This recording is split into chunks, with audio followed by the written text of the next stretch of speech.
Hello students, आप लोगों का चैप्टर इलेक्ट्रिसिटी कंप्लीट हो गया है। थोड़ा नॉलेज के पॉइंट ऑफ व्यू से मैं अभी आपको एक वीडियो में इलेक्ट्रोमोटिव फोर्स, इंटरनल रेजिस्टेंस और टर्मिनल वोल्टेज के बारे में बता दूंगा। फिलहाल आप ऐसे सर्किट डायग्राम्स देखिए और इस तरह के क्वेश्चंस को भी सॉल्व करने की कोशिश करिए। सीरीज और पैरेलल कॉम्बिनेशन आपने समझ लिया है। पहले इस क्वेश्चन को समझो और ढंग से इसको सॉल्व करना। ऐसे क्वेश्चंस आपको लगाने हैं बुक से। Calculate the equivalent resistance between points first है B and E and B point है ए एंड एफ। ये सर्किट डायग्राम आपको दिख रहा है। इस सर्किट डायग्राम में हमें बी और ई पॉइंट, देखो बी पॉइंट यहां है और ई पॉइंट यहां पे है। बी और ई के बीच में इक्विवेलेंट रेजिस्टेंस निकालना है। फिर बाद में हमसे कहा है ए और एफ के बीच में भी इक्विवेलेंट रेजिस्टेंस निकालना है। तो ऐसे क्वेश्चन को सॉल्व कैसे करेंगे? तो देखो ये सर्किट है, ए पॉइंट आपने यहां पे डाल दिया एंड यहां पे आप लिख लो पहला क्या आपको फाइंड करना है, इक्विवेलेंट रेजिस्टेंस बिटवीन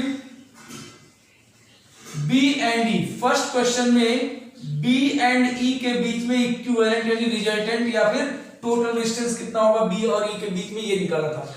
तो इसको निकालने के लिए तुम क्या करो, इधर का जो भी है सर्किट इसको फिलहाल के लिए भूल जाओ, सिर्फ तुम बी पॉइंट को ध्यान दो। ध्यान से देखो मैं कैसे बता रहा हूं। बी पॉइंट तुम्हारा यहां पे है और यहां पे 1 ओम का रेजिस्टेंस लगा हुआ है। फिर आपका यहां पे था सी पॉइंट, इस आर्म में 2 ओम का रेजिस्टेंस लगा था। फिर यहां पे आपका डी पॉइंट था। फिर इस आर्म में आपका 3 ओम का रेजिस्टेंस लगा था और ये था आपका ई। तो B और E के बीच में पूछा था, तो B और E हमने यहां निकाल दिया। तो B और E के बीच में, अच्छा B और E के बीच में निकाला है, यहां पे भी एक रेजिस्टेंस लगा हुआ है। चलो ये था। तो B और E के बीच में टोटल कितना इफेक्टिव रेजिस्टेंस होगा ये निकाला। तो मैंने B और E वाला केवल डायग्राम बना के रख दिया।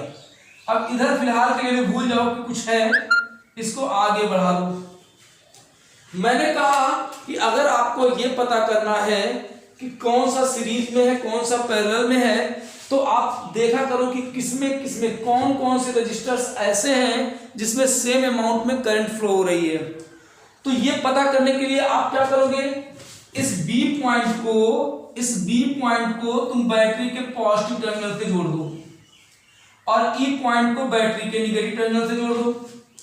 तो बैटरी के पॉजिटिव टर्मिनल से करंट निकलेगी आई करंट। चलो निकल गई।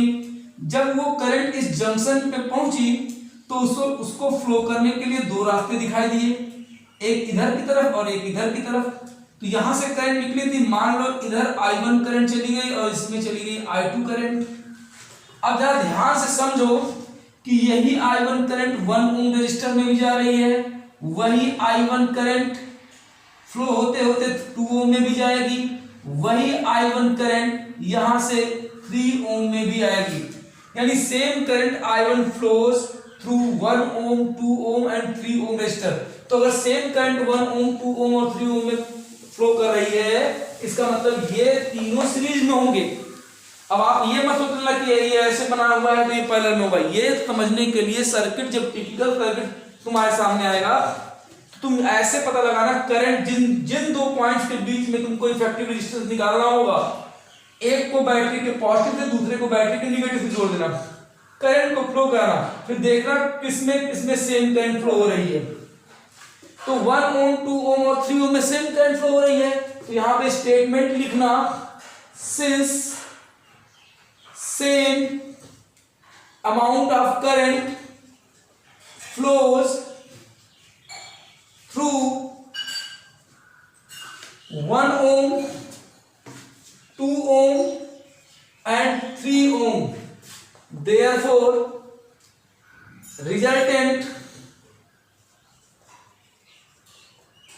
Resistance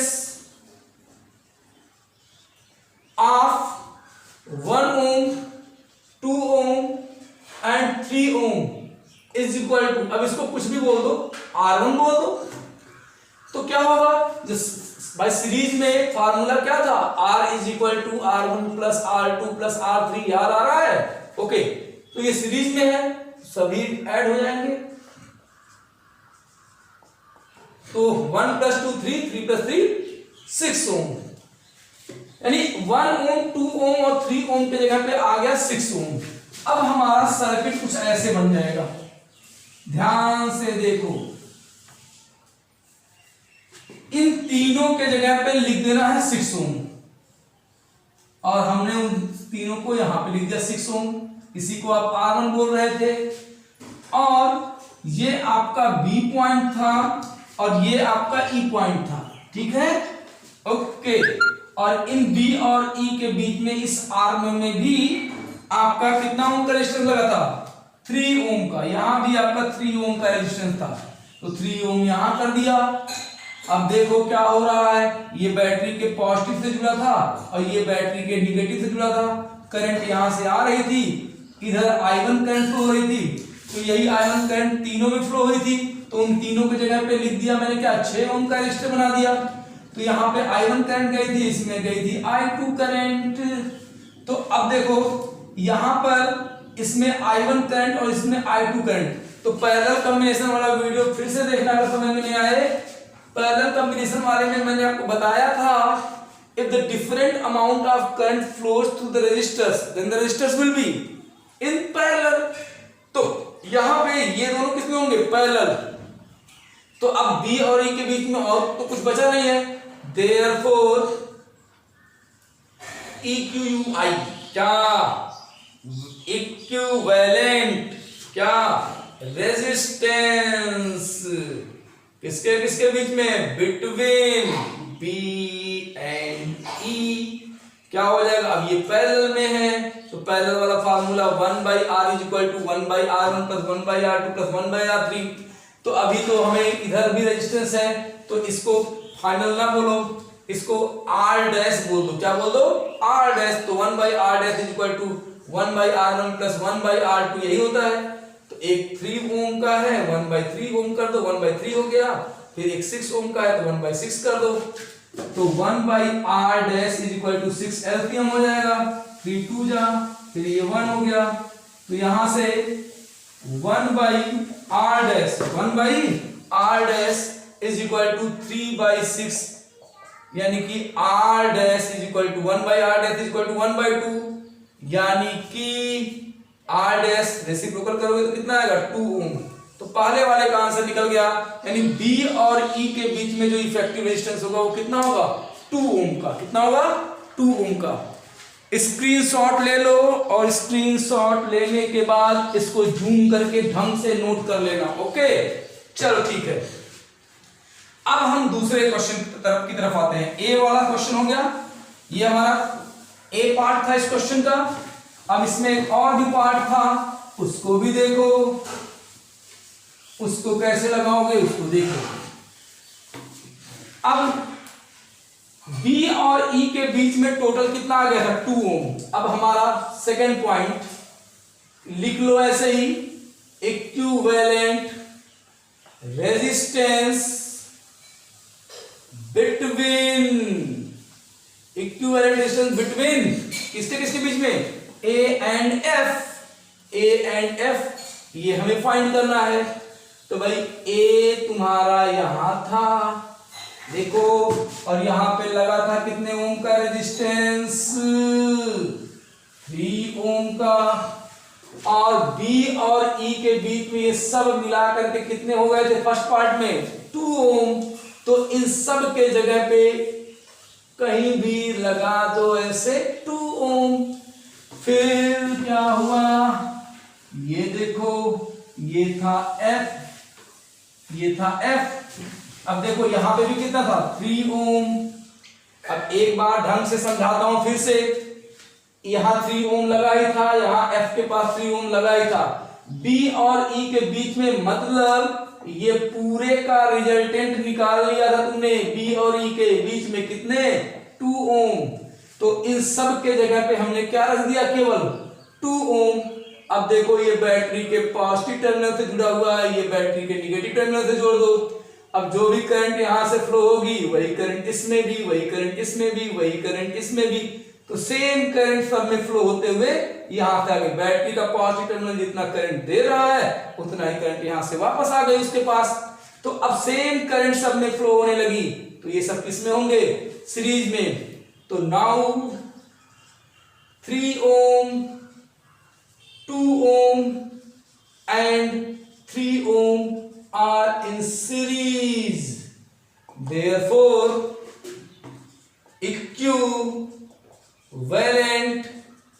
resistance between A and F क्या होगा, थोड़ा मार्कर चेंज करते हैं, क्या होगा A and F क्या होगा फाइनल। अब कुछ बचा नहीं है तो फाइनल वाले को बोलो R, तो सीरीज में है तो सब जुड़ जाएंगे, 3 + 2 + 3, 3 + 2 + 3, 8 ohm is your answer। कितना आसान है। तो ऐसे टिपिकल क्वेश्चन को आप लगा लेंगे, इसको आप ढंग से लगाइएगा। और एक क्वेश्चन मैं आपको दे रहा हूं, आप इस क्वेश्चन को प्रैक्टिस करना। क्वेश्चन क्या है मैं यहां पे बना रहा हूं आपके लिए, घर पे लगाने के लिए। चलो